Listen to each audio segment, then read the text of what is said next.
Today we're sitting down with Chris and Jessica with Bridge of Hope, a local organization here in Lincoln County that works with individuals and families experiencing homelessness.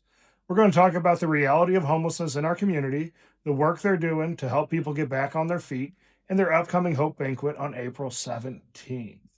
Jessica, Chris, thanks for sitting down with us. Jessica, you want to start? Tell us a little bit about your role and what you do here at Bridge of Hope. So I'm the executive director. I oversee all day-to-day operations and just everything Bridge of Hope. And then Chris, what about you? So basically, I'm the chairman of the board of directors. We oversee the budget, fundraising, all activities, governance, just pretty much everything you can think of about running not-for-profit.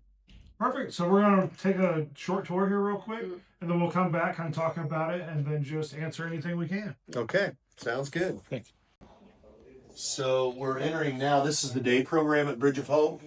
Anybody in the county can come up during the day. They can use our computers. They can get a meal. They can do showers. They can have laundry done. Just pretty much, and we can do some case management work if they need a new birth certificate or Social Security help. Anything they need to straighten their lives out, we can still do it here in the day program. We have several folks that like living in their car in Lincoln County, believe it or not, but they love having a hot shower, clean clothes, and a hot meal every once in a while. So that's what we do here in the day program. This is the women's hallway, and the women are on one side, the men are on the other. So there's no reason for a man to ever be in a woman's hallway. The women and the men as well have their own laundry room, shower facilities, so they can do everything they need to do in their own hallway, which makes it nice. Yeah. It makes it safe. It makes everybody feel like they don't have to worry about mingling, and it's just a safe space. Yeah. This side too, what's nice about it is this is just for the day program. So our residents that stay here have their own washers and dryers and bathrooms and everything else. So we keep this totally separate. We have a chapel where if they just want to sit and pray or just think about what's going on in their life, it's a good, nice, safe space. So it's right down here. Yeah, it's beautiful. It was donated by all the kids at the Sacred Heart Catholic Church. They raised money to outfit this chapel and in honor of Father Mike Lydon, who was a big part of this building.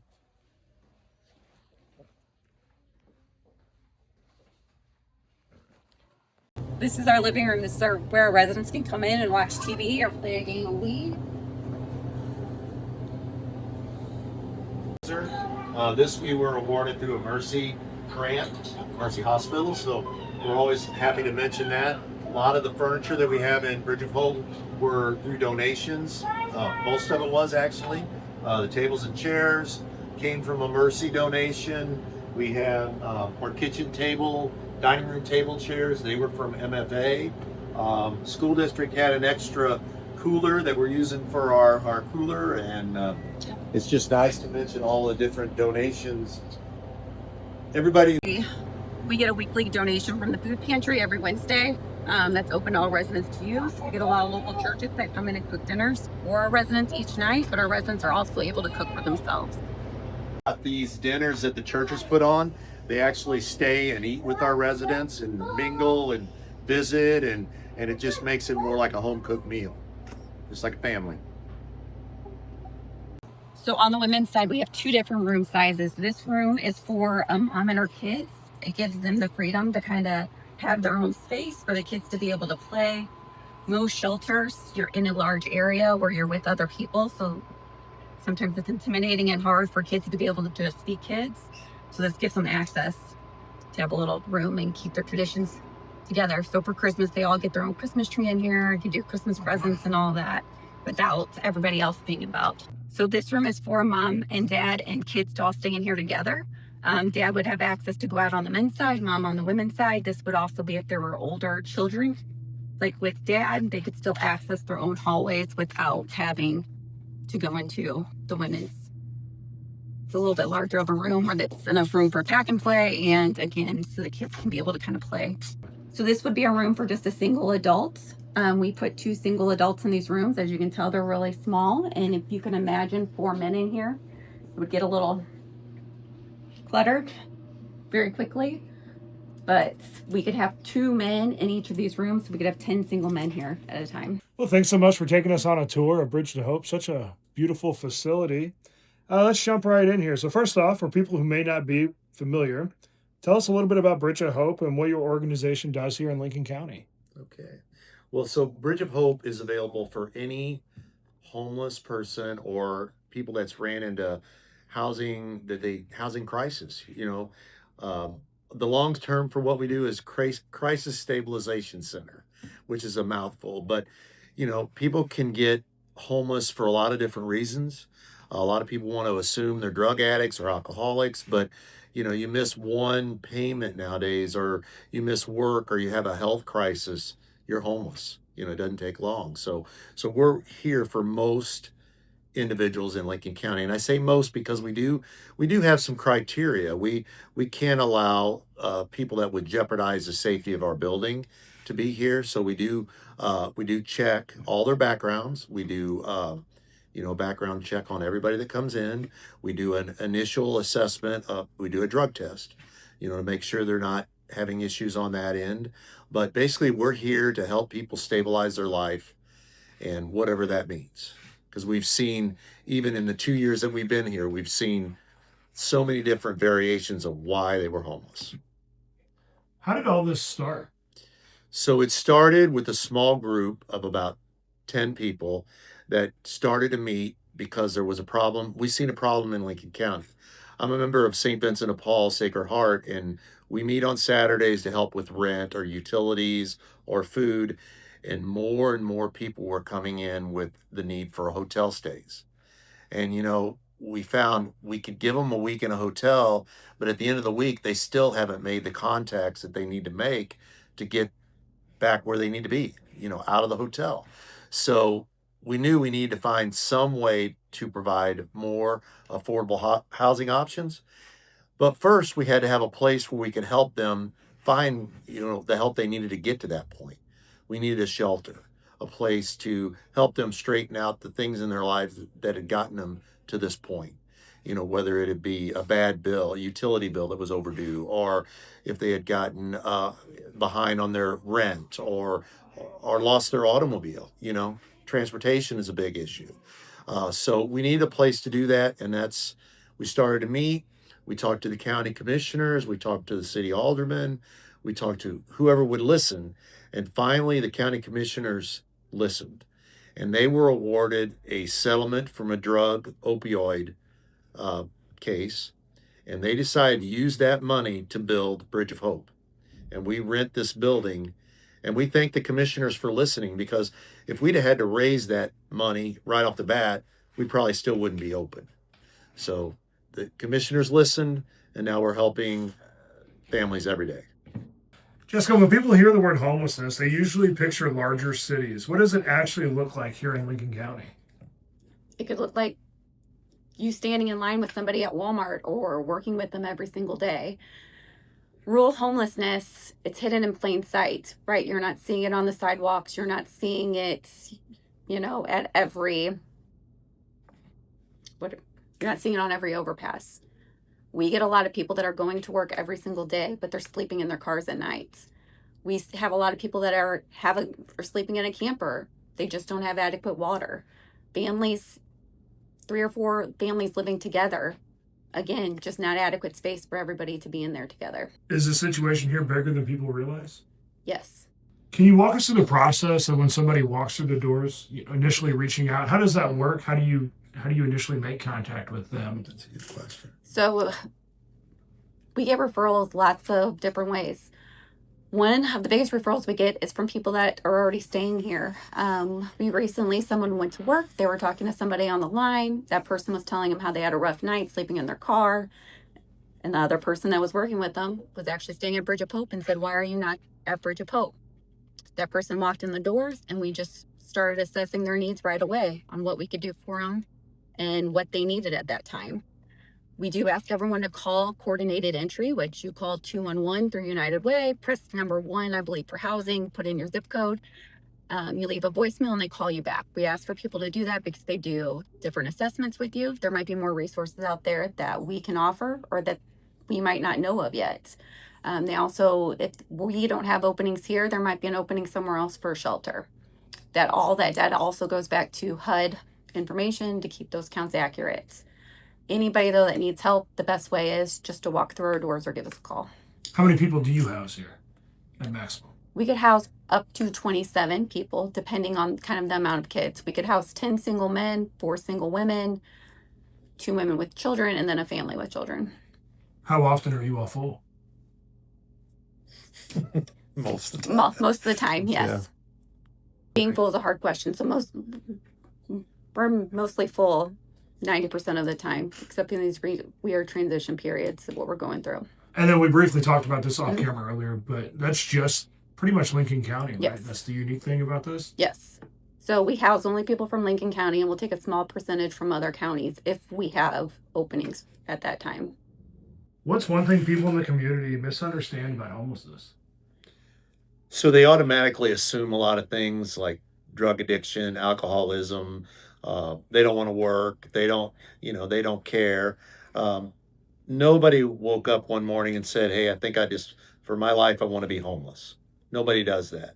There's always a trauma that happened that started a spiral that got out of control, and now they're homeless. The first person that I met that was homeless that I really got to know, he had a family, he had a house, he had a job, he had it all. He lost a child early, a death of a child. The mom went a little bit mental. He started using some alcohol and drugs. Next thing you know, they lost the house, they lost the car, she left. They're homeless, all homeless. And he finally, after about 9 months, was looking, how do I get out of this spiral? And he came into St. Vincent de Paul, and we helped him start that process. And now he's stable, he's off drugs, he's off alcohol, he's got a home, he's got a wife, he's got a job. It's back to normal. But St. Vincent de Paul helped. He kind of found another church to really dig into and belong to. A family at that church took him directly under their wing and helped him out. But at that time, there was really no shelters for homeless men, and he couldn't find help. And he showed me where he slept and how he survived, and I don't think I could have done it. But it was right in plain sight, right here in my hometown of Troy. And that broke my heart. And once I saw that, I could not unsee it. So now I'm driven to make sure, and especially now that we have Bridge of Hope open, that we don't hear stories like Thomas. And that's what keeps me going.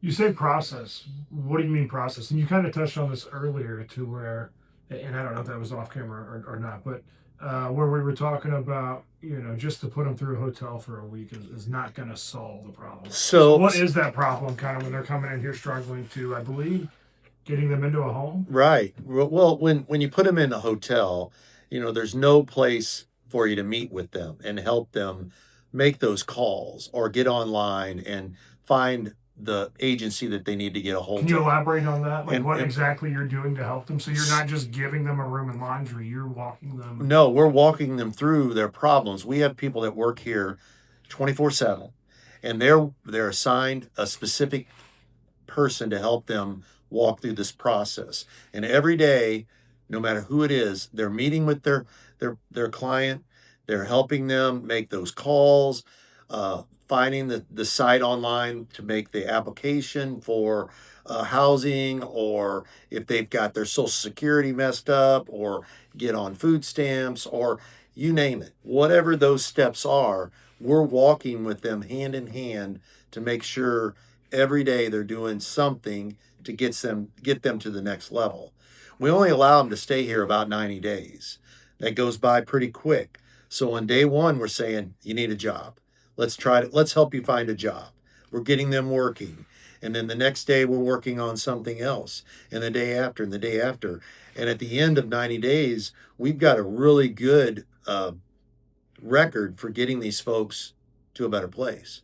as long as they walk through the steps with us. Yeah, we're creating better systems for them, better structure. You're not working. We ask that you're up at 9 a.m. 9 a.m. isn't that early. So if you're not working, we're getting you up at 9 a.m. You're coming out and working on the computers. We're not applying for jobs on our phones anymore. We're going to actually go in front of a computer screen so staff can be there to help you and talk you through it. We're looking for that proof of, okay, I applied for 5 jobs today. So again, staff can say, we get that accountability piece in there too. We're asking, they have to do chores while they're here. We have a very nice building. We want everyone to be proud to be in this building, and part of that is for doing chores. When you have your own house, you have to get up and do chores. Now, no one likes them, but that's part of being an adult. I feel like that's part of some of our successes is we're building up those healthy habits that some of us take for granted. Someone might not have been taught how to clean up after themselves or to be up at 9 a.m. But us coming in and reteaching those things or introducing them to somebody is helping them. So when they're out of here, they can keep those, basic fundamentals in place. How receptive are people here to that sort of help? And so before they even come here, we're laying everything out. They have to be back by 9 p.m. each night unless we have a work schedule to allow them to be out later. You're in bed at 10 p.m. every night. We have to have a quiet time. You can be up at 5:30. Laying all those things out, we do have people that come back and they're not interested. They don't want us to be in their business, and that's okay. But a lot of other people are ready for it because they're ready to make the change. They're ready to have, to have the home at the end. How close do you think the average person is to being in a situation like this? I think one paycheck. The way things are right now, everyone is living life paycheck to paycheck. There's moms out there that, they don't qualify for food stamps or anything. So every time they get paid, they're trying to decide, is it better for me to pay my rent, my electric, or man, I really want to do something fun for my kids today? And they're making those hard decisions where at any point their water can be shut off, their electric can be shut off, and they don't have enough money to go back in and put them in there. Or again, they don't pay their rent and they're asked to leave. Sometimes people worry about shelters in their community. What would you want those people to understand? So Bridge of Hope is a lot different than most shelters you're going to run into. When we developed our plan for Bridge of Hope, we went to shelters throughout the whole area and just visited them and walked through and picked out things that we liked and disliked. And the thing about Bridge of Hope is that we have that structure. Most places aren't working daily to get you a job or help you get a job or make the applications. Most places don't have folks in the community that they can go to and say, look, we have so-and-so ready for a house. What do you have coming up? We work specifically with our residents to make sure that they're getting reintroduced back into the community. It's not just about a room. It's not just about a place to stay. It's about changing the whole lifestyle that they've been a part of. And that's hard. That's hard work. And some of the people that come in here don't want to do that because they like the life they have. So until they're ready to give that up, then we're probably not the place. How do you handle somebody like that? We just do, we're really proud to say that everybody that comes in our door leaves with something. Leaves with the information about another shelter. Maybe they're not ready to come in here because they still have a drug problem. We help them get into a program or at least give them information. So we're proud to say that no matter if you don't want to stay here, come in here, take a shower, we'll get you a hot meal, we'll give you some information, and then we'll say, come on back when you're ready to stay. Never slam the door on somebody. Never slam the door. No, we've let people actually come back. We had a couple of residents, Jessica could probably elaborate more on that, but we had some folks that were here a short time, couldn't really follow the rules, left.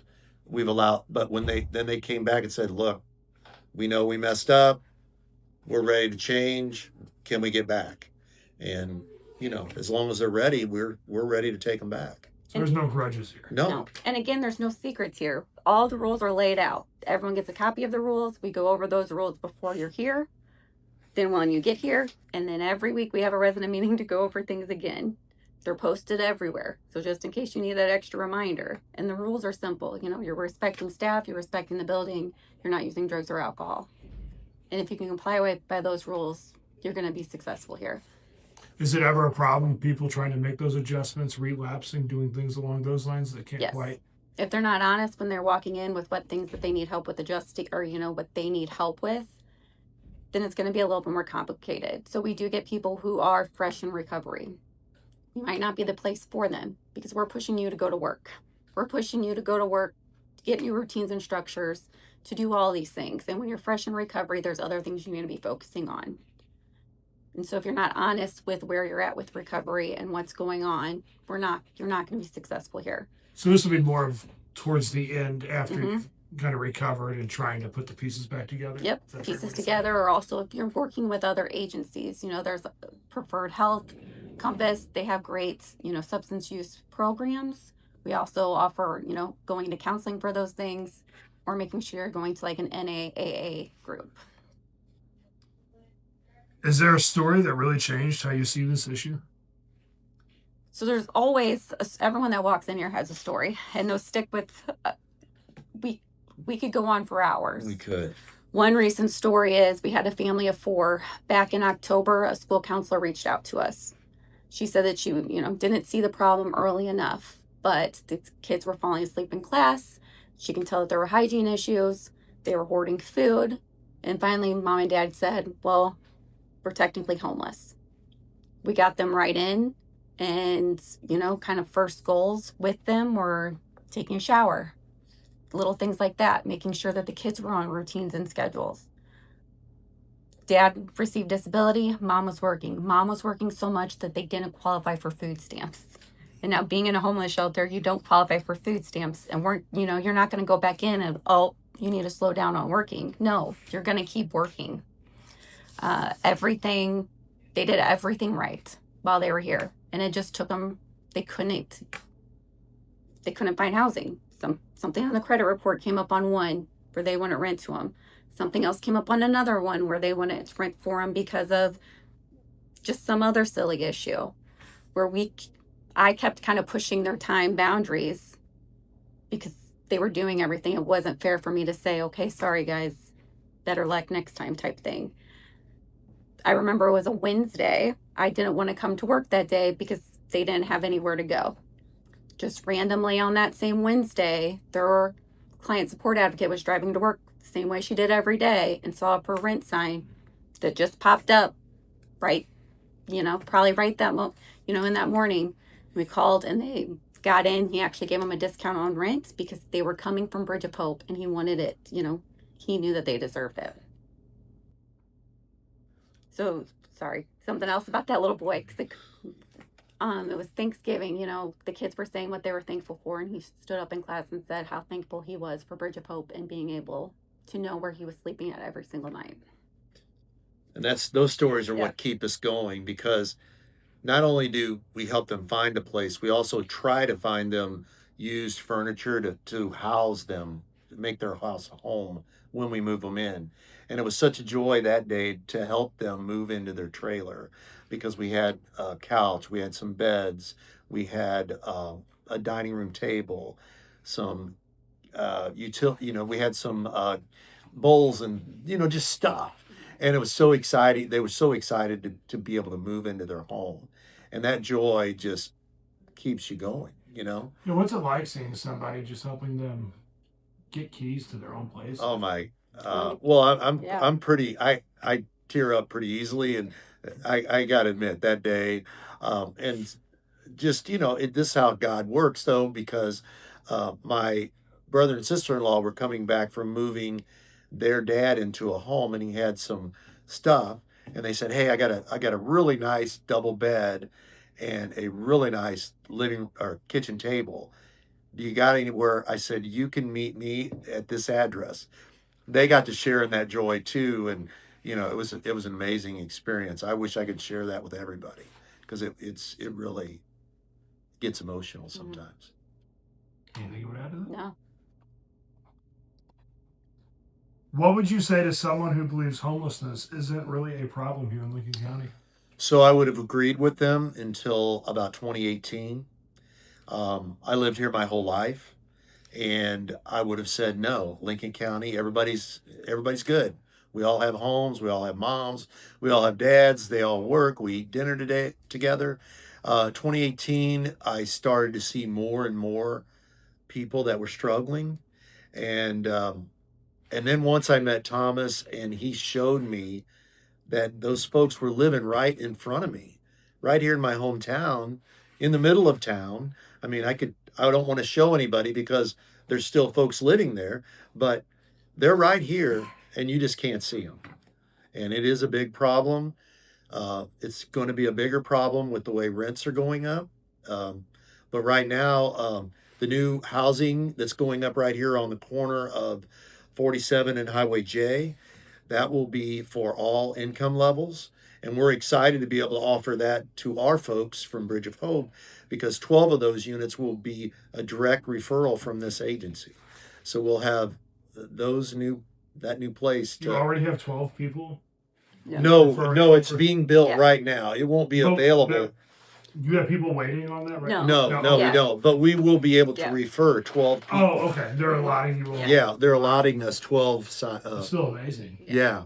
Do you have any other partnerships around like that? Not like that. Not as big as that. But we do have several landlords that call us when they have an opening. And that's pretty amazing to think about. Because they know that we have folks that probably wouldn't get a home if they weren't here because they had something in their background. And we're pretty proud of the fact that they will now call us and they say, "Hey, Jess, you got somebody ready to move out?" And we say, "Well, let's work on it." So it's pretty exciting. And something I would say to somebody that doesn't think that homelessness exists here is to invite them to come up here. Come knock on our door and we'll allow you to come in and ask questions, see firsthand what we're doing. Well, you have the Hope Banquet coming up on April 17th. You want to tell us a little bit about that and why it's important? Yeah. So the Hope Banquet is coming up on April 17th. It is our first ever banquet, and it's here to celebrate that Bridge of Hope has been here for 2 years, all of the work we've been doing, and to look ahead of what's next. We'll have stories from residents. We'll have a live and silent auction, and we'll just be talking about the impact that we've been making. Well, I see in front of your backdrop there is a whole lot of sponsors, it looks like. So you want to tell us a little bit about that? So this represents everybody or most everybody that's donated to Bridge of Hope since we started. We had a few big partners that kind of helped kick it off, but then the majority of the names are just individuals in the county that have found Bridge of Hope's mission something that they want to be a part of. A lot of local churches, a lot of folks that just had people or individuals that were affected by homelessness, and now they want to be a part of it. We had, I think, a mom and dad. They lost their daughter, and they came up here and they donated funds to build a whole bedroom and decorate it. So they provided those funds. A lot of different stories about why they want to be a part of Bridge of Hope, but we're excited. We need to update this board because there's actually 3 times this many people that are involved with Bridge of Hope as we have named. So it's all being redesigned because we don't have space. So we're going to take Bridge of Hope and make that logo smaller and try to get everybody on the wall because we think that's important. We do even have some folks that want to be anonymous, but that's okay. And our goal is there's 80 churches in Lincoln County. And if I could ask anybody that is involved in a local church, we come to your church, we'll come to a group meeting, we'll come to your service, and just talk about the mission of Bridge of Hope and point out how it's really connected directly to the Bible, and everyone wants to be a part of our mission. So we'd love to come to your church. Just reach out and we'll set up a day. Can you talk about how people can support your mission here? Yep, so you can go onto our website, bridgeofhopelc.org, click on the Donate Now button. You can give through PayPal, you can send us a check. You can also donate through our Amazon wish list. A huge thing that we need outside of monetary donations is cleaning supplies. We have a list on our Amazon page that goes over which ones we like the most. You can send those to us. You can also get involved by making a meal, or just coming up again to see what we're about, to answer any questions you might have. And how would they find you, get a hold of you? Where we at? Where we're at. So our Facebook page, right? Mm-hmm. You can go to our website or our Facebook page to learn more about us and to reach out to us directly. And then where are y'all located for those that don't know? Oh, we are located in Troy, 225 Highway H. Awesome. Anything you want to add to that? So the only other thing for businesses and individuals that have different types of taxable income, we do have NAP credits that are available. The NAP credits are great because most donations that you give are less than a 50% donation. These NAP credits allow for 70% donation on your tax credit. So for every dollar you give, you're going to get 7 back. So that's a pretty good deal. So we do have some of those available still.